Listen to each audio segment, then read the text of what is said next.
Anaconda Dream.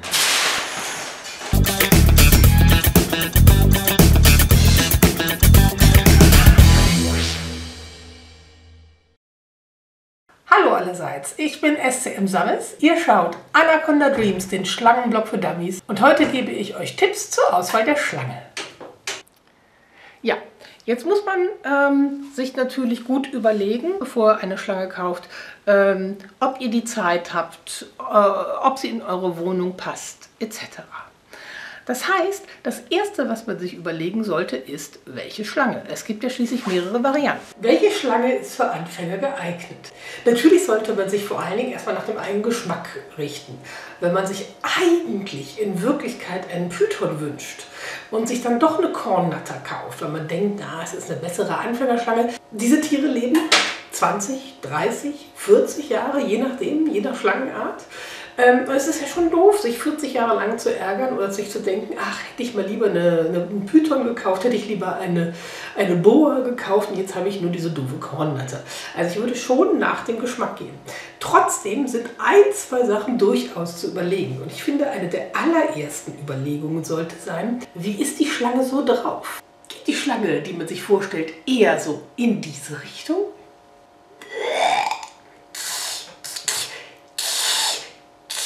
Ich weiß nicht, ob ihr hier sehen könnt, was ich hier geschrieben habe. Hier steht auf jeden Fall töten, töten, töten, Hass, Hass, Hass. Ne? Also wollt ihr eher sowas oder tendiert ihr vielleicht doch mehr in diese Richtung von Schlange? Ja? Ihr seht es vielleicht, diese Schlange ist charakterlich ein kleines bisschen anders gestrickt.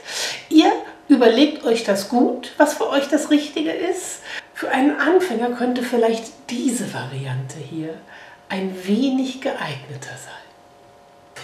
Ihr müsst ja ein bisschen lesen, gucken und schauen, welche Schlangenart für euch die richtige ist. Und dann würde ich mal schauen, in welche Richtung die Schlange geht.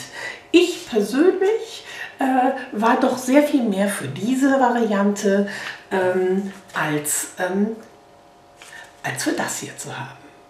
Ich habe mich entschieden, mit dieser Variante mich auch in diesem Blog überhaupt nicht zu beschäftigen, weil wie gesagt, also ich würde mir kein Haustier halten, bei dem der geringste Fehler vielleicht mit dem Tod bestraft wird. Ist alles eure Sache, aber ich meine, das ist so als Haustier, finde ich, etwas anspruchsvoll und vor allen Dingen für einen Anfänger vielleicht nicht ganz geeignet. Also, welche Schlangen gehen in diese Richtung, welche könnten da geeignet sein? Klassiker wären natürlich Kornnattern und andere Natternarten, Boas, von denen es verschiedene Sorten gibt und natürlich Pythons jeglicher Größe, Art und Farbe. Dieser hier ist kein Anfängermodell, wenn auch hübsch, aber schwierig. Dann ist natürlich auch noch eine Frage, ist die Schlange vielleicht eher hyperaktiv oder handelt es sich hier eher um das Modell Couch Potato. Wobei, ich glaube, sehr viele Schlangen gehen eher in das Modell Couch Potato. Da sollte man sich vielleicht nicht zu viele Illusionen machen. Ja, von den Haltungsbedingungen liest man immer wieder, dass es Schlangen gibt, die eher Haltungsfehler verzeihen als andere. Ich denke jedoch, wenn es keine heimische Schlange ist, dann haben sie alle bestimmte Parameter, Klima, Temperatur, da werde ich natürlich beim Terrarienbau drauf eingehen, um die man sich schlicht und einfach kümmern muss. Und da heißt es einfach lesen, informieren, die richtigen Parameter herstellen. Dann jetzt eine Schlange, die bekannt dafür ist, das Essen einzustellen, wenn die Parameter nicht schlimm ist, zum Beispiel der Königspython als Liebeschlange, jedoch denke ich auch eine gute, angenehme Schlange, auch als Anfänger. Ich glaube, da sollte man sich vielleicht nicht so sehr verrückt machen, anlesen, was die richtigen Parameter sind und dann herstellen und dann sollte das auch klappen mit der Schlange. Ne? Also ich würde da eher nach Geschmack und vielleicht, wie gesagt, nach diesen Kriterien hergehen. Und ein anderes Kriterium habe ich noch nicht angesprochen, aber das Kriterium, was ich jetzt anspreche, ist unter Umständen mindestens so wichtig, finde ich, wie das hier. Dabei denke ich insbesondere an die Boas, wie auch meine Freunde die Anaconda oder größere Pythons. Wenn das ein ausgewachsener Mensch ist, soll die Schlange eher so in dieser Größe daherkommen. Wäre Variante 1.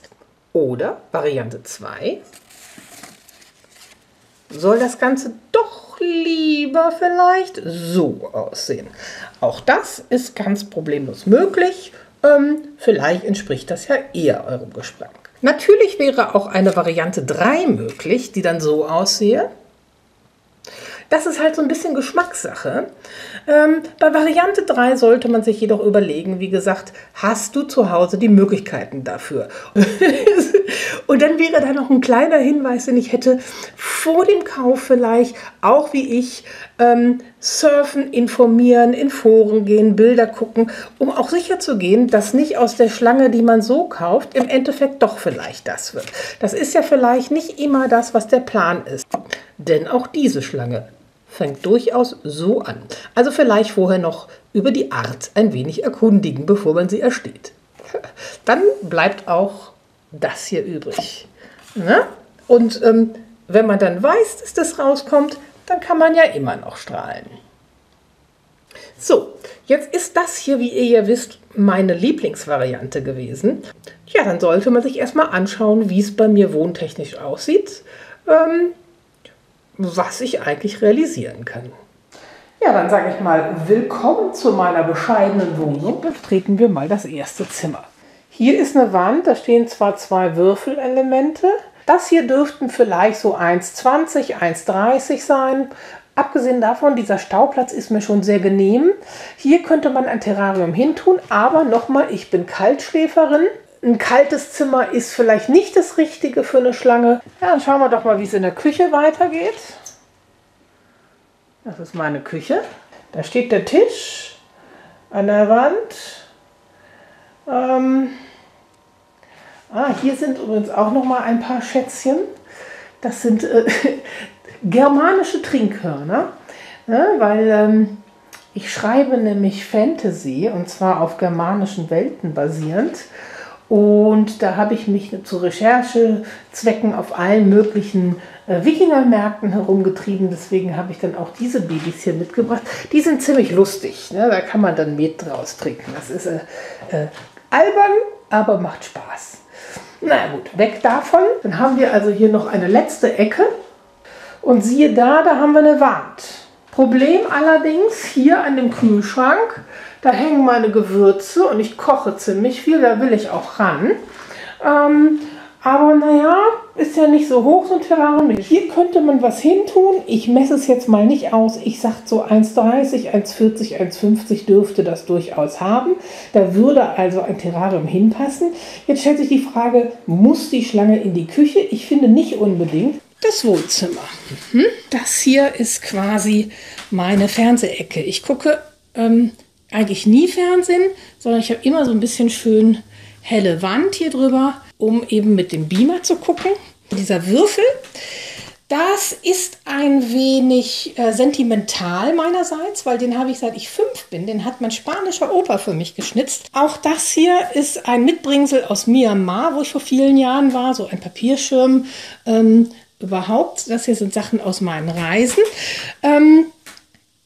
Und auch auf den will ich ungern verzichten, aber hier muss irgendwie in dieser Ecke muss aufgeräumt werden, dass ich dort die Schlange hintun kann. Das nächste, ihr seht, das Ganze ist minimalistisch. Ich habe hier weiße Regale. Das ist mein Schrank. Das ist eigentlich mit mein bestes Teil. Das ist aus sehr schönem Holz gemacht. Hier sieht man mich übrigens mit einem anderen Tier voller Entzücken. Das habe ich in Mexiko gedreht. Nun möchte ich natürlich auch, dass mein Terrarium, wenn es dort steht, möchte ich, dass mein Terrarium zu diesem Schrank hier passt. Das ist ein wunderschönes Holz. Bedeutet, was auch immer da steht, muss aus Glas sein oder aus einem Holz, das zu dem Schrank passt. Weil wenn man ein großes Terrarium in so ein kleines Zimmer tut, dann fällt es einfach auf. Das nächste ist dann, welche Schlange bleibt jetzt übrig? Wir messen das Ganze einfach mal aus. Okay, also sowohl mein Schlafzimmer als auch die Küche sind Polarexpeditionen. Da wollen wir kein Terrarium haben. Also ich habe mich ja hier für diese Ecke entschieden, als die einzige, wo ein Terrarium hinpasst.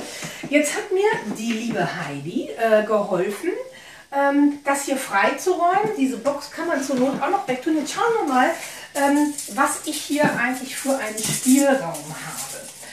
Gucken wir mal nach. wenn ich von der Box bis da rechne, und dann sind wir hier bei 170